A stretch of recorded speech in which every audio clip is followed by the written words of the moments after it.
গাছটি হবে সবুজ বন্ধুরা, ফলটি হবে লাল। আর সেই ফলটি দিয়েই বানাবো আমি ছোট মাছের ঝাল। ছোট মাছের ঝাল করার জন্য প্রথমে আমি মাছটাকে সুন্দর করে লাল করে ভেজে নেব।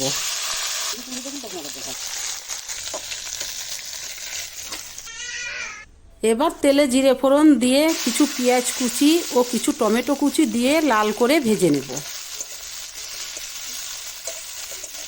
এবার বাটিতে অল্প একটু জল নিয়ে তাতে 1 চামচ ধনের গুঁড়ো, জিরের গুঁড়ো ও লঙ্কার গুঁড়ো সুন্দর করে মিশিয়ে নেব। এবার মিশিয়ে রাখা মশলাগুলো দিয়ে দেব। এবার পরিমাণ মতো লবণ, হলুদ দেব, দিয়ে কিছুক্ষণ সুন্দরভাবে কষিয়ে নেব। এবার সুন্দরভাবে কষিয়ে নেওয়ার পর পরিমাণ মতো জল দেব। এবার যখন ফুটবে, কিছুক্ষণ ফোটার পরে মাছগুলো দেব।